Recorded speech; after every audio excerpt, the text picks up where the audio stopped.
Hello everyone, I hope you're having a great day. Today we're going to explore an emotionally charged yet quiet moment between Ly Tu Diem and the old woman. A silence filled with love, restraint, and an unspoken farewell. In that stillness, every glance and every promise carries weight, revealing a bond that makes letting go even harder. If you find this story meaningful, don't forget to subscribe to the channel so you won't miss our upcoming videos. On the way back home, Toan and Ly Tu Diem walk slowly. The road is familiar, nothing about it stands out. But their conversation keeps going. They talk about everything. About work that day. About people they met. About small things that do not really matter. Their voices are calm and natural. They are not trying to create a mood. Sometimes they laugh. Sometimes they fall silent for a few seconds, then continue. These conversations do not aim to reach a conclusion, but they quietly bring them closer. Meanwhile, in the small thatched house, the old woman is alone, preparing the meal. She starts early, following a routine she has kept for many years. No one urges her. No one waits beside her. She splits the gak fruit carefully, separating each piece, mixing it with sticky rice to steam. She lights the fire, boils vegetables, prepares a pot of soup. Her movements are familiar and efficient. No wasted motion, no rush. The scent of ripe gak slowly spreads. Smoke from the fire blends with the smell of boiled greens. Warmth fills the small thatched house. There is no conversation, only the crackling of firewood and the soft sound of boiling water. As she works, she thinks about the two who will soon return. She does not check the time. Her daily rhythm tells her it is almost time. Toan and Ly Tu Diem return earlier than usual. Sweat still clings to their foreheads as they step into the yard. Toan calls out to announce they are home. The old woman hears him and smiles, a familiar smile she has worn many times before. She tells them to wash their hands and says she is making spring rolls. The moment feels real and grounded. No narration, no explanation. Just an ordinary afternoon about to turn into a shared meal. The three gather around the tray. The old woman mostly watches, letting the two of them work. Ly Tu Diem rolls the spring rolls neatly and evenly. Her movements are steady and confident. Toan stands by the stove, handling the frying. The oil sizzles, the sound filling the small kitchen. The old woman sits nearby, offering a few short comments. She praises their skill. Then she says something very softly. She says that if the two of them live together in the future, they will surely be happy. No one responds right away. Toan smiles, but the smile does not fully settle. He says he will visit her often. The sentence is short. He does not explain further. Ly Tu Diem nods and says she wants Grandma to visit them too. They all laugh, but even in that moment, everyone feels the separation drawing closer. No one says it out loud. Everyone understands it. The old woman continues talking about hoeing the soil and preparing seedlings for the next season. Ordinary things. Familiar things. It feels as if she is trying to stretch time, not letting the afternoon pass too quickly. Toan and Ly Tu Diem help set the table. They arrange each dish carefully. Red gak sticky rice, golden spring rolls, green vegetables, hot soup. Clear colors, familiar to any countryside meal. The atmosphere shifts when the old woman looks at them and says she is glad the two of them will soon be close to each other. She says nothing more. But the meaning is clear. She is placing herself outside their shared future. There is no blame, no attempt to hold them back, only acceptance. The meal is set outside under the pale winter afternoon sun. The light is soft. The three sit close together. The sound of chopsticks touching bowls is distinct. The old woman serves food to Toan and Tu Diem, telling them to eat more because they have worked hard. Toan serves her in return. He says the food is delicious. He moves slowly, carefully. Tu Diem smiles and says she will learn from Grandma how to cook so she can cook for Toan in the future. The comment does not lift the mood too much. It simply makes one thing clearer. Their lives are moving into a new stage, and the old woman understands that very well. They talk about the future. Toan will live with Tu Diem. He will come back to visit. The old woman listens and smiles. Her voice lowers. She says she is sad, but they must live well. She says she is old, and that this place is not a permanent home. No one argues. No one comforts her with empty words. They let the sentence rest quietly on the table. Toan holds her hand. He says he will never forget her and that he will visit often. The promise is spoken slowly. Tu Diem nods and repeats her wish for Grandma to visit them. These words are familiar, but in this moment they carry more weight. The old woman begins talking about the past, about the day she saved Toan, about her hope that he would recover his memory. Toan listens without interrupting. His emotions are clear in the way he lowers his head and tightens his grip on her hand. The emotional peak here comes from a calm sentence. She tells Toan to go live with Tu Diem and focus on recovering. She says she will stay here and wait for his visits. That sentence becomes an unspoken promise. No confirmation is needed. It binds the three of them together.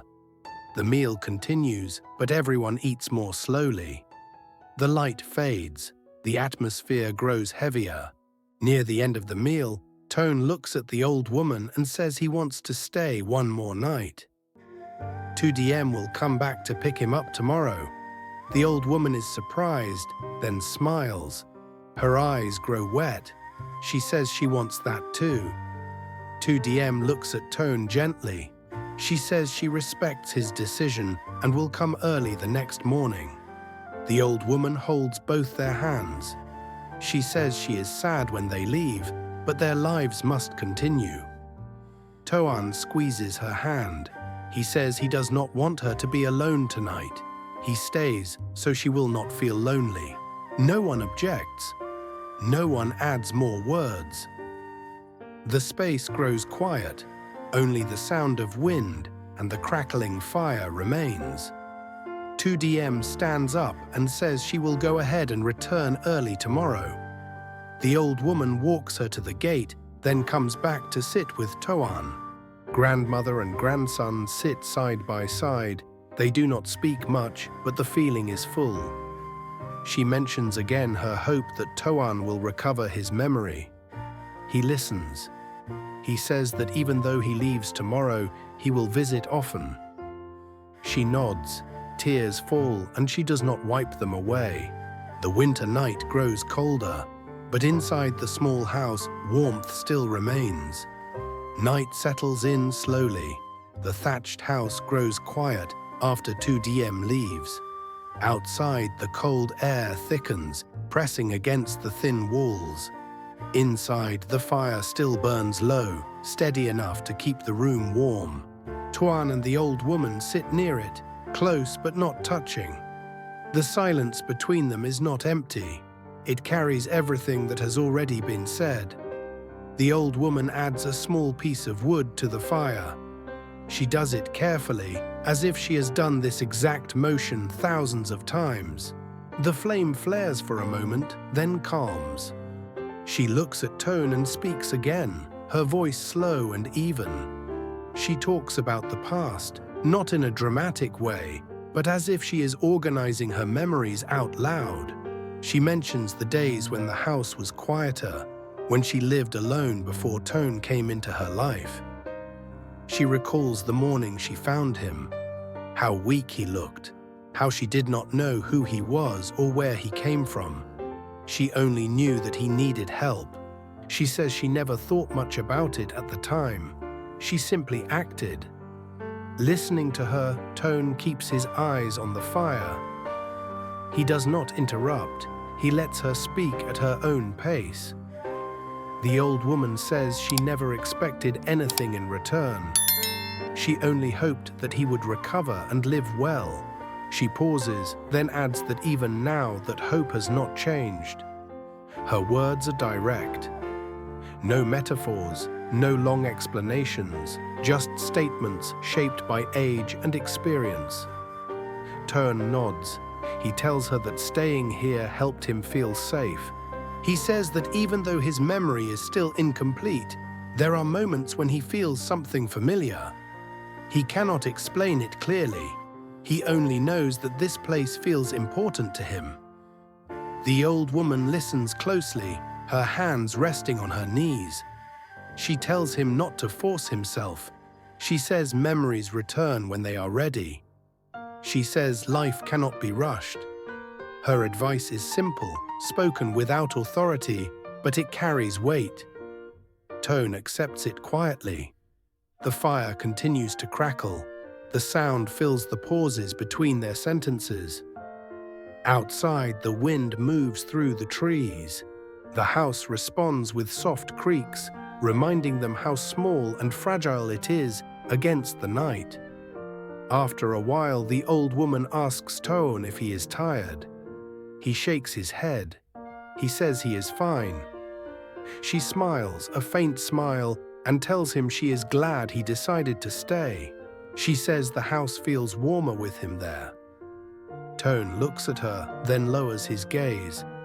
He does not respond right away. He eventually says that he does not want her to feel lonely. He knows he cannot stay forever, but tonight matters. The old woman reaches out and lightly touches his hand. She does not squeeze it. She does not say anything comforting. The gesture alone is enough. They prepare to sleep. The old woman arranges a simple bed for Toan, just as she has done many times before. The movements are familiar to both of them. No instructions are needed. The room darkens as the fire burns lower. Before lying down, the old woman speaks again. She repeats something she has already said earlier that day. She tells Toan to visit whenever he can. She says she will always be here. Her tone does not suggest waiting in sorrow. It sounds like a fact, like saying the sun will rise again. Toan promises her that he will come back often. He says it clearly. He does not raise his voice. He does not add emotional emphasis. The promise is simple and firm. The old woman nods, accepting it without question. The night deepens. The fire fades into embers. The house becomes quiet. Toan lies awake for a while, listening to the sounds around him. He hears the old woman's breathing from the other side of the room. Slow and steady. It calms him. As he lies there, he thinks about Tu Diem. He thinks about the life that is waiting for him outside this house. He does not feel pulled in opposite directions. Instead, he feels as if he is standing between two places that both matter. The thought is heavy, but it does not overwhelm him. Sleep comes gradually. Morning arrives without ceremony. Pale light slips through the gaps in the walls. The old woman is already awake.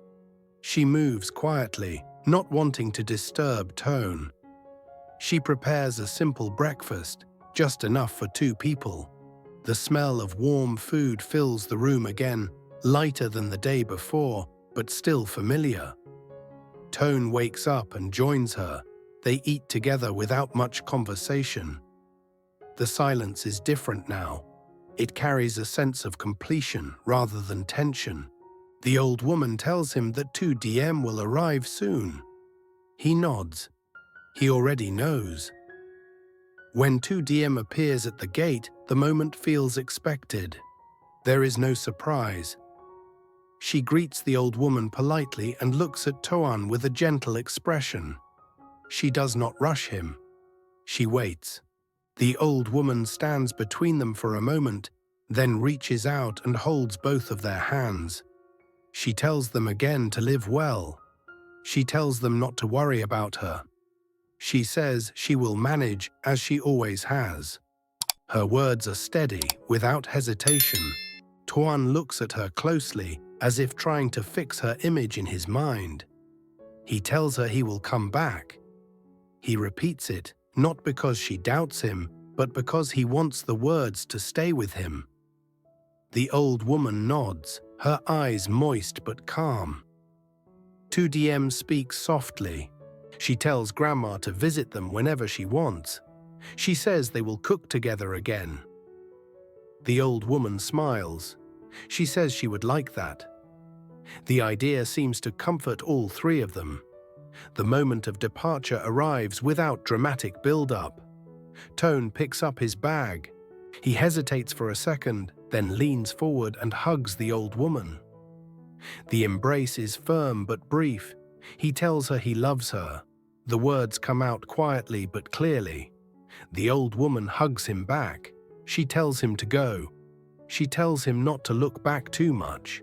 Her voice shakes slightly, but she holds herself steady. Tu Diem steps closer and hugs the old woman as well. She says she loves her too. They separate. Toan and Tu Diem walk toward the road. The old woman stands at the gate, watching them go. She does not wave. She simply stands there, hands clasped in front of her, following their figures until they disappear from view. When the road is empty again, she turns back toward the house. The silence returns, but it is not sharp. Inside the house, traces of the past day remain. The scent of food, the warmth of shared time. She moves slowly, resuming her routine. Somewhere down the road, Toan walks beside Tu Diem. He feels the weight of leaving, but also the strength of what he carries with him. The connection remains, unseen but intact. It does not depend on distance. The story does not end with loss. It ends with continuity, with visits that will come, with meals that will be cooked again, with memory that may return, supported not by force, but by care. Câu chuyện xoay quanh khoảnh khắc chia xa lặng lẽ giữa Toàn, Từ Diễm và bà cụ trong một căn nhà tranh nhỏ. Khi Toàn và Từ Diễm trên đường về, kể cho nhau nghe những chuyện đời thường. Bà cụ ở nhà một mình chuẩn bị bữa cơm. Bữa trưa giản dị với xôi gấc, thà giò trở thành nơi chất chứa những lời nói chưa trọn. Bà cụ chấp nhận việc Toàn sẽ rời đi để sống cùng Từ Diễm, dù trong lòng đầy tiếc nuối. Toàn quyết định ở lại thêm một đêm để bà không cô đơn. Đêm trôi qua trong sự im lặng ấm áp. Sáng hôm sau, Từ Diễm quay lại đón Toàn. Không có nước mắt ồn ào, chỉ có những cái ôm, lời hứa trở về và sự gắn bó âm thầm. Câu chuyện khép lại bằng nỗi đau nhẹ nhịp vền và hy vọng cho những lần gặp lại sau này.